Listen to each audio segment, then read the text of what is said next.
Big rivalry weekend in men's college water polo, big splash, Battle of LA. Plus we talk St. Mary's water polo with their athletic director, and we go inside the cage with Trojan keeper Bernardo Herzer, all coming up on a brand new counterattack.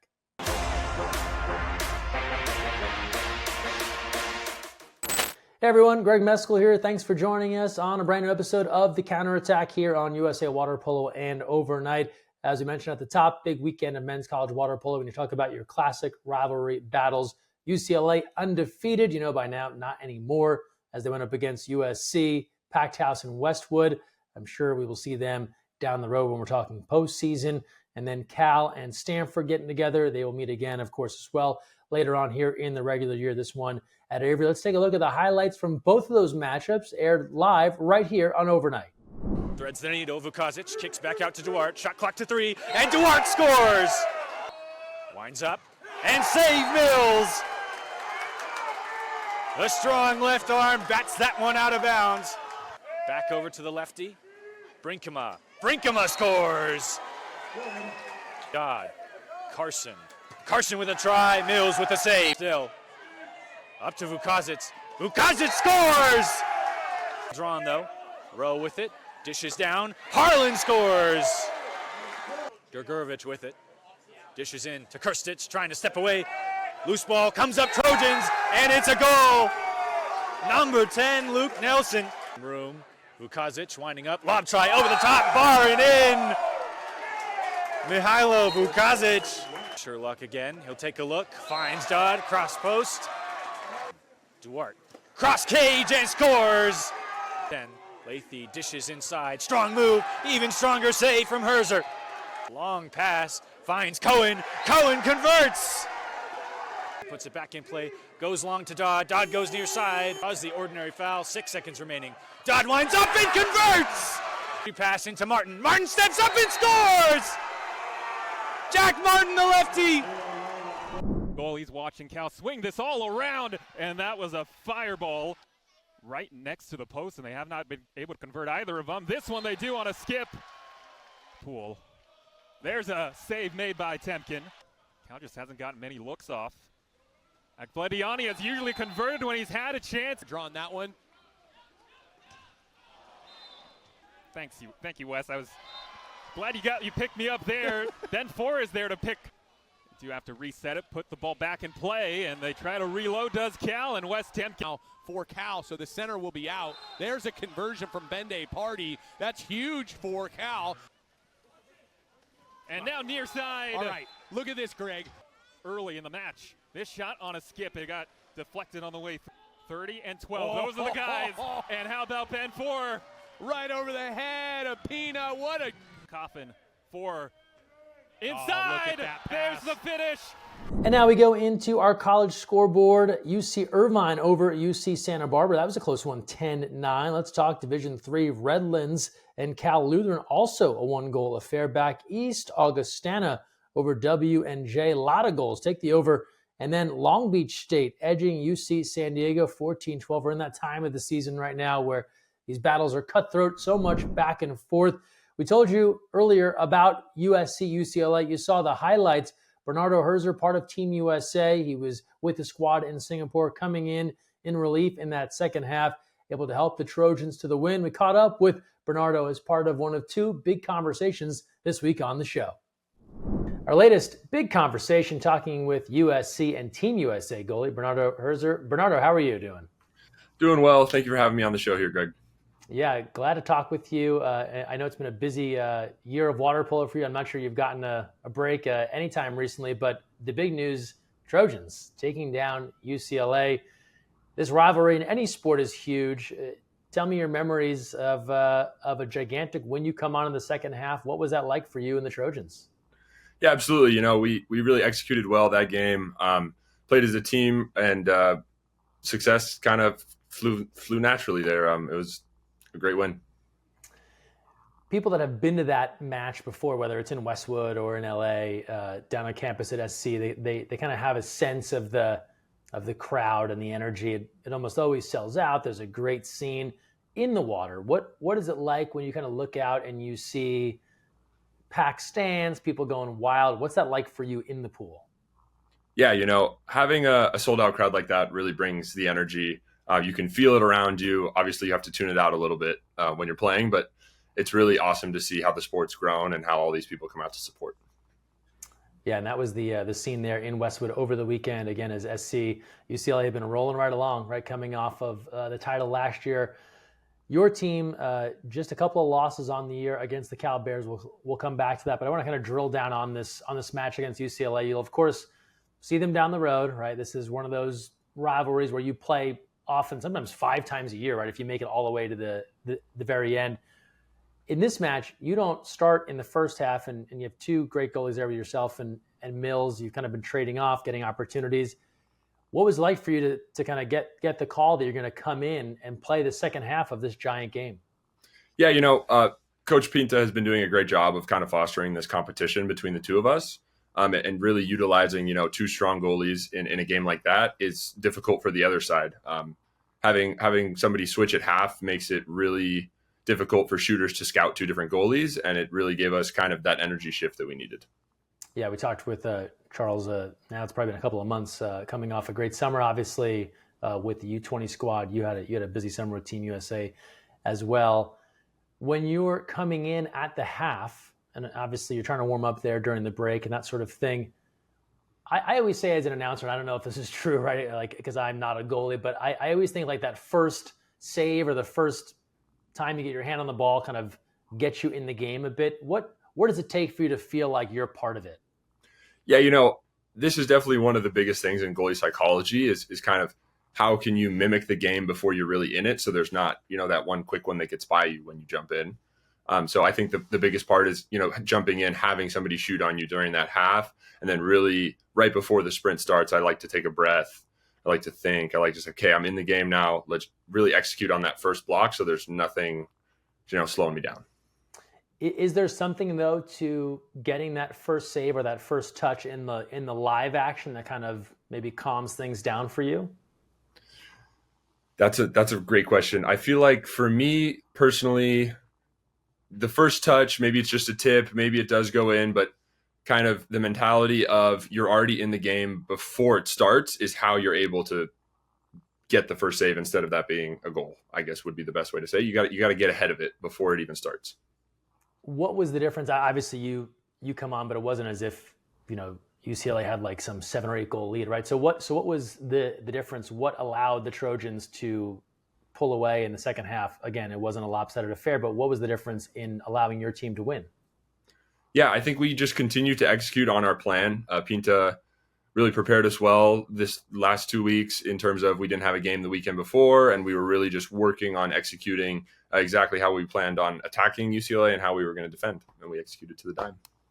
We talked about the win-loss record, really, really strong season. Only the 2 losses to Cal. When you think back on those matches, what is it that the Bears have done well that maybe has given USC problems? Yeah, I think in both of those games we had a little bit of an issue in terms of some physicality. We didn't handle that correctly mentally, and we're definitely addressing that coming into these next 2 weeks. Excited to give them another shot here, and we'll be ready. Looking down the road, MPSF coming up at Stanford, NCAAs at Stanford, right? So a lot of important stuff happening in the Bay Area. What will it take for USC to find themselves in a position to be not just in the MPSF final, but to be in that NCAA field and obviously work towards the ultimate goal of winning a title? Yeah, I think we need to continue to play our game. Nobody else can take it away from us if we're able to execute on our own level and play as a team. I really do. What does that? I'm gonna like nudge you a bit on like that's very like athlete talk, right? Like what beyond that, right? Beyond the game plan, like if you think about it, what's a thing you personally are like, I got to be better at this over the next month and a half to make sure that my team is in the best situation possible? I think it's going to take sacrifice, and that starts with maybe a different habit outside of the pool, whether it's eating, whether it's sleeping. Obviously, school is still number one, and you have to take care of school first, but prioritizing water polo in these next few weeks is going to be key in terms of getting your homework done earlier so that you have that time later on during the championship season, and eating well. All of these habits are going to lead to the little incremental advantages in the end. We talked about the competition between you and Charles, and we talking before we came on the air of it being a healthy, friendly competition. You've been in matches where you've started, I'm sure, and wanted to be the one that finishes, and so you can kind of like commiserate with that feeling as well. How do you describe the way you two push each other to try and be better? Yeah, I mean, the way that we kind of set it up is every goalie, and including me and Mills are set up to play every game, and so that's scouting teams equally, and then sharing our notes to see what kind of things we maybe missed and Mills caught onto, and then also giving each other the pointers during the game. What he sees in the cage might be a little bit different than what I'm seeing outside, and how can I help him while he's in, and how can he help me while I'm in the cage? How do you think that's made you a better goalie? I think that it's really helpful to have somebody supporting you right there. Obviously, the coaches are sometimes a little bit negative when they're kind of on you, trying to get you in the game, get this block, blah, blah, blah. And the other goalie really understands what you're going through because he's right there with you. So he's there supporting you, helping you out, pointing things. Big summer for you as well with the USA men's national team. You really don't have time to reflect on that with the way the men's college schedule works, right? You finish a busy summer, maybe you get a little bit of rest, and then you're right back to it with your preseason. But if you can think back on kind of where you've been able to go with the senior team from a guy that was getting some time training with the group leading into Paris and now being part of that travel roster, what's that experience been like for you growing from fringe practice to now one of the guys that the coaches are counting on? It's an absolute a pleasure and opportunity to be on the team. I'm really excited and grateful to continue to fill out my role on that team, whatever the coaches are planning for me. And being able to travel with them was really a unique experience. Obviously, my first time going overseas in a big tournament like that. So a little bit of the nerves are out now, and I'm ready to continue to execute. What struck you about a tournament like the World Championships that is maybe different than anything else you had taken part in? I'm wondering about the level of play, the intensity. Was there something that kind of hit you where you were like, whoa, this is different? Yeah. It absolutely, you just said it. The level of play is college is amazing, no doubt, but the level of play at a tournament like that is just so elevated, where every single shooter, every single person in the pool has the knowledge and skill set to be able to execute. So you have to be a step above that. The other goalie on Team USA this past summer, Adrian Weinberg, tell me about what you've learned from him and obviously his experience coming off of Paris and how you two have been able to work together.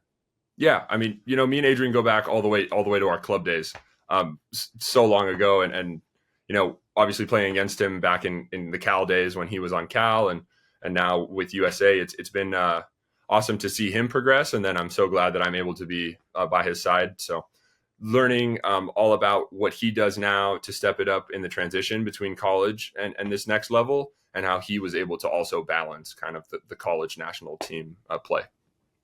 How old were you two when you first played together in club? Ooh, that's a good question. I want to say we were no older than 14 years old. Okay, wow. And which club was this with? The Stars and Stripes Bruins. Stars and Stripes Bruins. So when you think back on those days, could you have ever imagined? Do you kind of have a moment to pause and think 14 U's and Stars and Stripes and now together with Team USA in Singapore? Just it's incredible to take that breath and step back there. I mean, obviously we're saying Stars and Stripes, and I'm here wearing the USC shirt, and so many things have just. I'm grateful. I really am grateful for all the opportunities I've had, and I'm so excited to continue moving forward. Tell me about the bond on this USC men's team. There's obviously, deservedly so, a lot of praise towards UCLA coming in, given winning the title and the athletes that they brought back. We saw the way Cal reloaded. Obviously, Stanford talented. So a lot of storylines about the different programs. USC able to bring a lot of important pieces back as well. How do you describe the bond on this team, the way that you guys work together as a unit? Yeah, I mean, it's definitely a dynamic change. We lost a lot of seniors last year, like many other programs. But I think that we've done a really good job of maintaining the culture here that we want to have in terms of the seniors now, including myself, kind of leading the team, being a captain, and continuing to create kind of this new culture as we grow as our own team without the seniors and with the new pieces coming in. What's your leadership style as a captain? How do you try to fulfill that role? Yeah, I think here at SC, kind of being a captain is being that word between Pinta and the rest of the players, really trying to set an example for the newer guys. That means you have to be on top of knowing all the different plays. You have to be on top of showing up, stretching, cleaning up. It's all leadership by example. And there's no running for captain. It's whoever the team votes in. So that is really what it is. The team wants you to be there, and you have to fulfill that role. Who's the guy on your team that kind of keeps things light? Is there someone with like a great sense of humor, or someone that kind of keeps everyone laughing? I got to give that award to Connor Cohen. Connor, what does he do that kind of has everyone, I guess, feeling good? Connor always keeps it light. Deep down, we know that he really wants it just as bad as the rest of us, and we see it in the way that he works. But it's always a little comment here, or just something that makes us all laugh. And then let's try and give some love to someone that maybe doesn't get to play a lot or get a lot of stats, but who's someone on this team that everyone just kind of respects the way they grind and show up, even if it doesn't lead to them always playing a lot or traveling a lot, that sort of thing. Yeah, I think that goes out to kind of the whole, we call it the Gold Squad in general, and they're all there supporting, whether it's kind of playing the role of the team we're going to play in this next week, trying to mimic the way that those players play, running those plays so that we can practice against it. There's a lot of guys there that I could totally shout out, and they're really awesome and critical to this team. So last thing for you, because we're closing in here on November, just a couple of weeks left here really in the regular season. When do you start to feel kind of like a shift into the real critical part of the schedule? Obviously on the calendar, you start to see these MPSF dates pop up, but you're still having a couple of non-conference games here going back the last week or two. Do you start to get a sense of when everyone kind of locks into postseason mode or to stretch run mode, whatever you want to call it? What is that like? And kind of when does the team, do you feel like kind of snap into maybe taking things, not that they don't take it seriously the whole time, but that like extra level of intensity? Yeah, I totally get what you're saying. There definitely is a shift. I think for us here at SC, it's post midterms. Kind of this whole season right now is midterms, and we're kind of ending on the latter part of that. Once midterms finish up and we take care of school there, we really start to dial in the water polo. Focus becomes get done with your homework early, show up extra for those film sessions, and really make the shift towards the championship run. Good stuff. Bernardo Herzer coming off a huge win over UCLA. Still some more work to be done, but good luck the rest of the season. Awesome. Thank you. Once again, thanks to Bernardo for joining us. Bright future for that guy when it comes not just to USC, but also with Team USA. Speaking of Team USA athletes on the women's side, we'll see a handful of Olympians and national teamers capping up at the first ever Legacy Crown. We told you about it last week, talking with Coach K. Going to keep building the excitement as this event gets closer, coming up November 15th and 16th at Orange Coast College, Costa Mesa High School. Every single match live right here on Overnght. A great way to celebrate the history and tradition of women's water polo.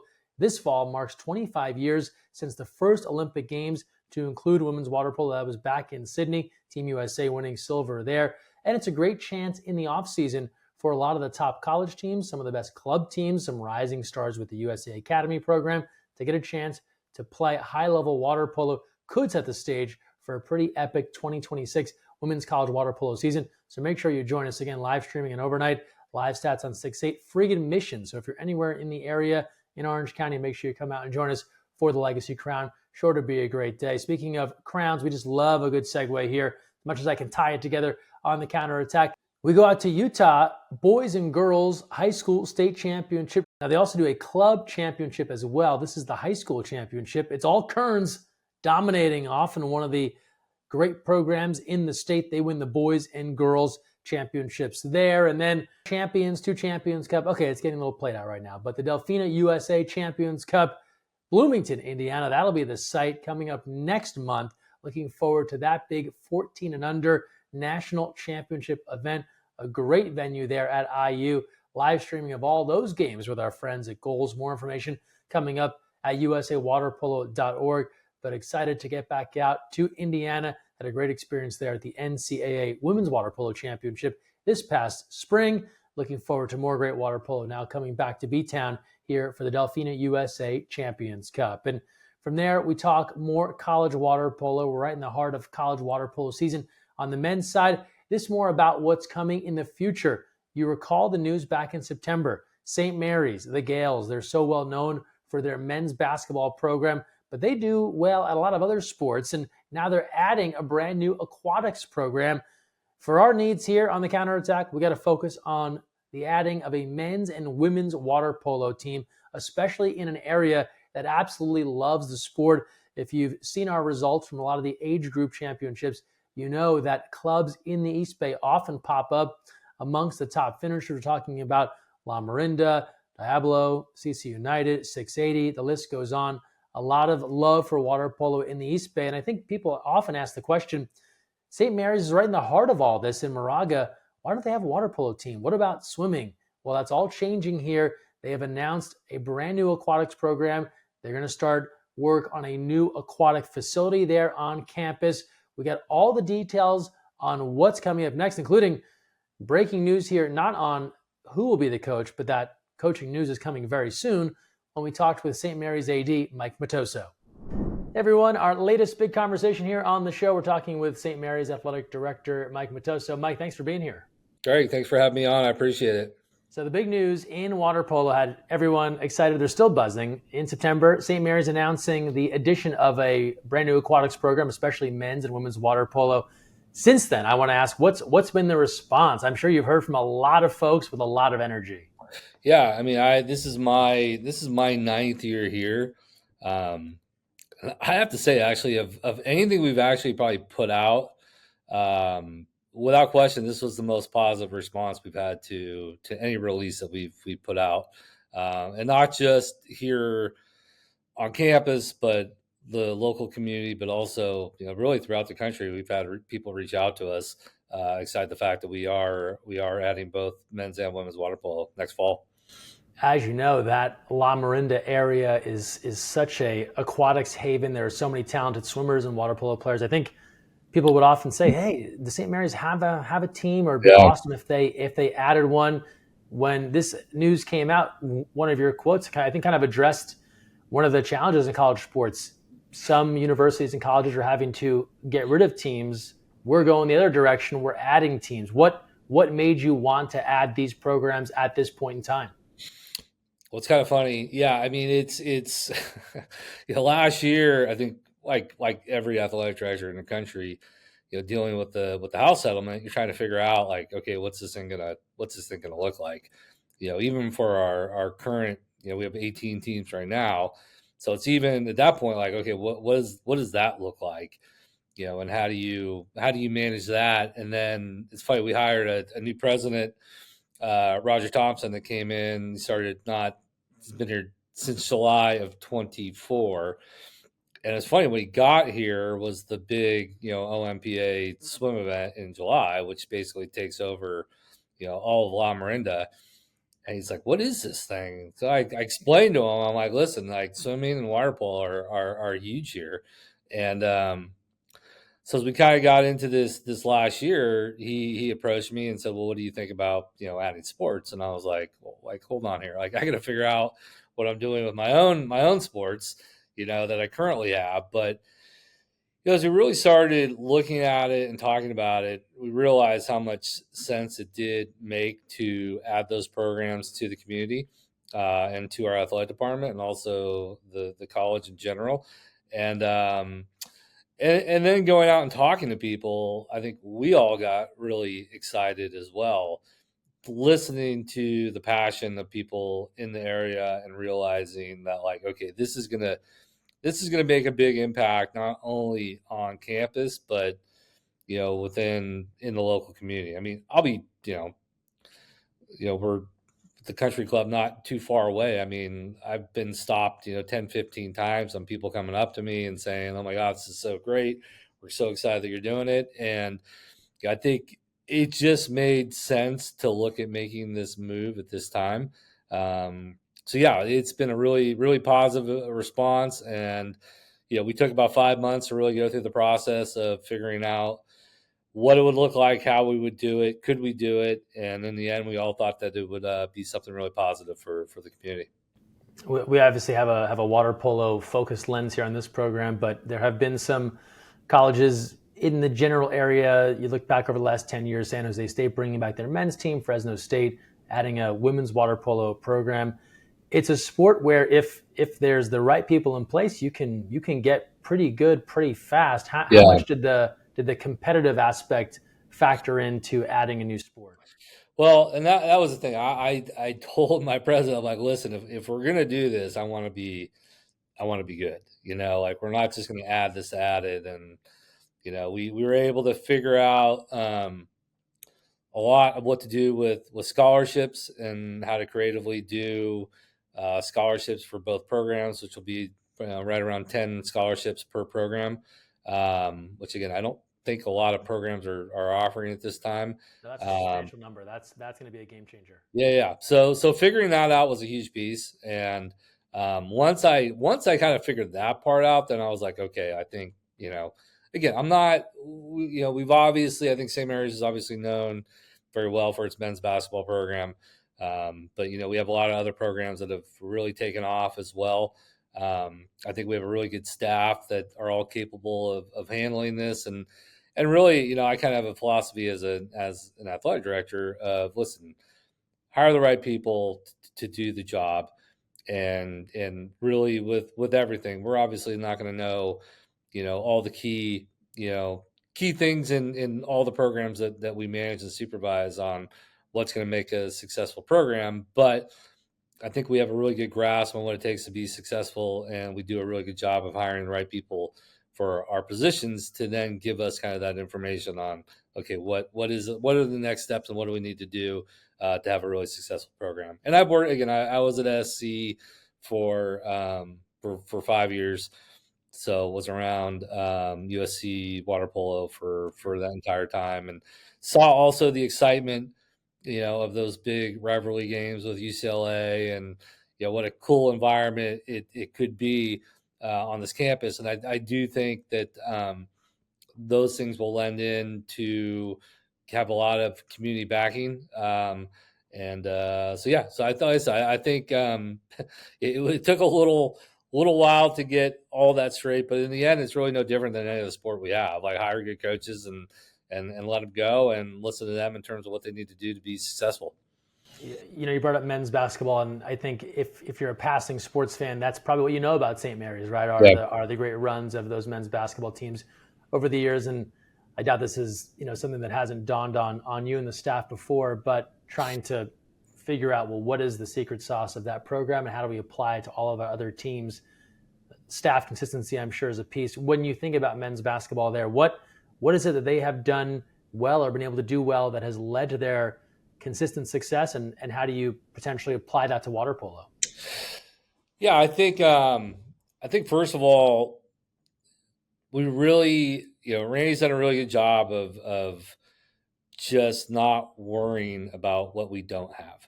And I think I could say that for a lot of our programs. I mean, I've worked at Power Fives and I've worked at mid majors, and listen, at the end of the day, a facility's never won a game before. And, it comes down to hard work, being a really good coach. I think being a good person and having the right person that fits into this community, and really treats their players with a lot of respect. That program, it's kind of a crazy stat, 18 straight years in the postseason. And that's NIT NCAA tournament. There's 4 schools in the country that have done that. That's Michigan State, Kansas, Gonzaga, and St. Mary's. That's insane. Yeah. And you don't do that without being, like I said, a good person who really builds their students up and their student athletes up to be as good as they can possibly be. And so for me, really looking at obviously very qualified, head coaches, but also ones that fit in well to the mission of the college, as well as our, you can't coach, a lot of ways that you did 20 years ago. It just doesn't work anymore. So I think that's a that's a key component. And obviously, having West Coast ties and being able to recruit really well, and being able to sell are components of what it takes to be successful. But yeah, like I said, I mean, baseball, won the WCC championship last year, softball, back-to-back championships.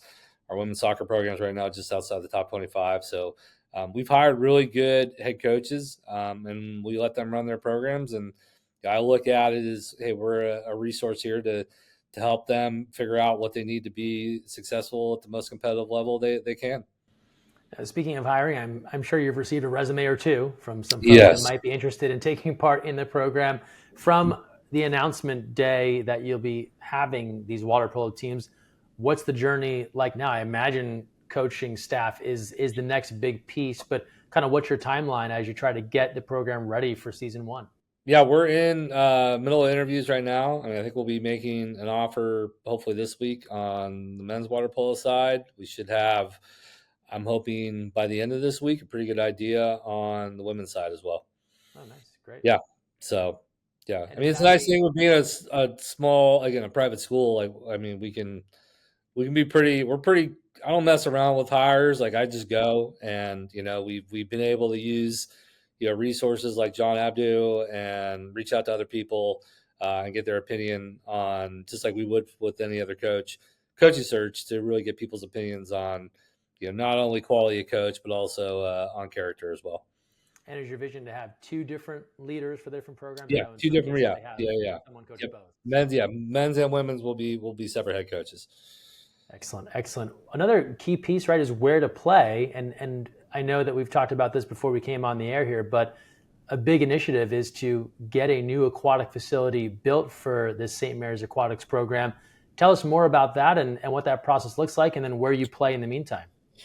Yeah, so we're already starting. I love facilities. I love building. So this is something that's like really fun for me because I haven't ever developed an aquatic facility before. But really, we have a kind of a vision on the front of our campus with a short range golf facility, redoing our softball stadium. New, kind of renovating and rebuilding our tennis courts, and then also an aquatic center and a pickleball area, and kind of creating kind of like, in a way, kind of your own country club on campus is kind of the vision that I have for it. So again, we've been working with several different designers that have done a lot of different pools, and we've pretty much identified a space as well on campus on where we're going to build. We're kind of fine tuning that right now. So I think my goal is to hopefully have some conceptuals of what that looks like in the next 2 to 3 weeks, and have those conceptuals done probably in the next 4 to 6 weeks, so we can start to go out and meet with donors and start going out and meeting with people and selling our vision. And in the meantime, we will be the Campo Lindo facility just up the road near Campo Lindo High School will be the facility that we use, and we'll also utilize. Primarily all for water polo, though, will be over at Campo Lindo. But like on the swim side, we'll utilize our rec center pool a little bit more. Yeah, and for people that haven't been to the Soda Aquatic Center, I think sometimes people that don't maybe follow water polo as much think, wait, high school, some of these high school facilities are fantastic. That's true. The crazy thing is, like, I've been as you go through, like, some of these facilities, like, I forget the name, but there's one down in Irvine.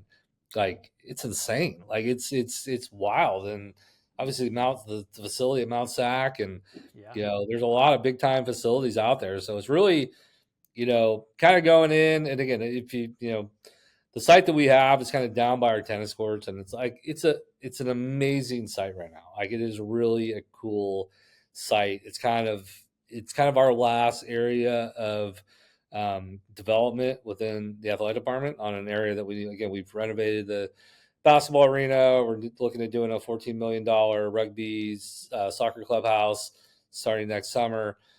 We just completed our baseball stadium. So now we're kind of out in that front area. And it's funny, like, with the idea of doing this, I was kind of like going back and forth on what this would look like. And then once we finalized it, I'm like, okay, now I know like what I'm going to do. Now I just got to figure out how it all kind of fits in there. So it's been kind of cool sitting with designers on, Google Earth, and you're overlaying how a pool kind of fits in there, and kind of how you move everything else around to make it all work.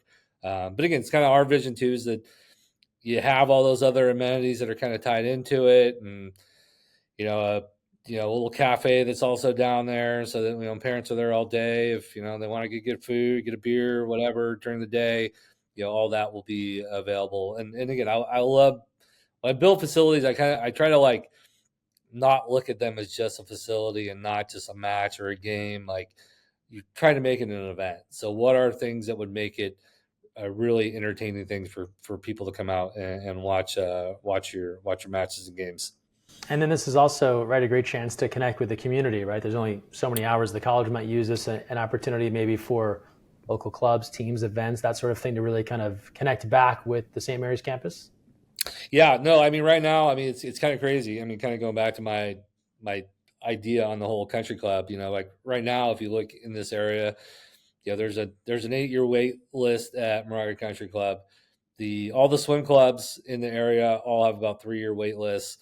And so I think people are looking for this type of experience. And then when you talk with all the local water polo clubs, swim clubs, they're all like, we're fighting for pool time every day. And having another facility that would be available to them would be huge. And so from our standpoint, it's really like, this is going to be kind of a multi-use facility. It's going to be something that we're utilizing from 6 a.m. till 5 o'clock, and then at 5 o'clock we're kind of turning this over to the local community to utilize it for youth development.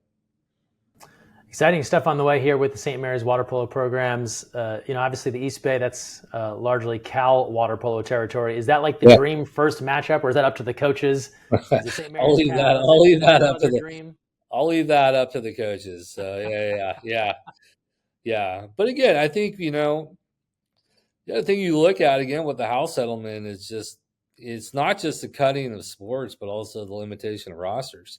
Mm-hmm. I think that's another thing right now that's kind of been, I would say this to the president of the NCAA. I have no idea why that makes any sense, or why that was even included at all in this package. But I do think it has limited opportunities for student athletes in a variety of sports to participate at Division I athletics. So, again, I think we're kind of excited. And I think that's the thing we've heard from a lot of other universities, of like, just people that I know, like, this is really cool that you guys are doing this. And it is a great opportunity to allow some Olympic sports to continue to grow as they should. Now, it's a great chance for another outlet for athletes to play at what can quickly become high-level competition. And as I'm sure others have told you, you will have zero problem filling rosters. Yeah. That's my least concern right now. Mike Matoso, thanks so much for the time here. Exciting stuff at St. Mary's. Looking forward to those coach announcements. And otherwise, I'm sure we'll see you at a water polo match here very soon. Awesome. Great. Thanks for having me over. I really appreciate it. Once again, big thanks to Mike for joining us. So good to see water polo being added. As we talked about in the conversation, when schools are being forced to cut sports, St. Mary's seeing the value in adding aquatics and adding water polo. You have to hope only more colleges around the country see the value in adding water polo. There are so many athletes that would love to play at that next level. The more teams that can get added, the more opportunities. Good job, St. Mary's, taking a big step forward. Now we turn to our Malmston Goal of the Week. Don't forget, you can send in your favorite highlights. Send us a DM at USAWP. Check in with the Overnght social channels as well. But here's a look at one of our favorites with our weekly Malmston Goal of the Week.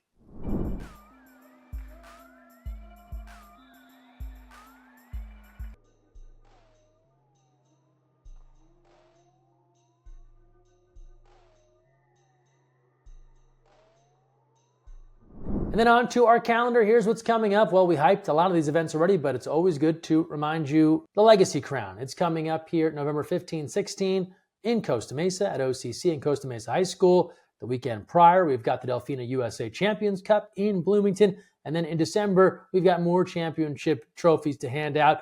The USA Water Polo Division III National Collegiate Championship. Teams to be determined, again, jockeying for position there in their various leagues to find out who will get to go and take part between the SCIAC and the CWPA. And then, of course, the NCAA Men's Water Polo Championship coming to Stanford. That championship final live on ESPNU and the ESPN app Sunday, December 7th, 6 p.m. Eastern, 3 p.m. Pacific. That'll do it for this week's episode. Thanks so much for joining us. And don't forget, when you're on the counterattack, look weak side.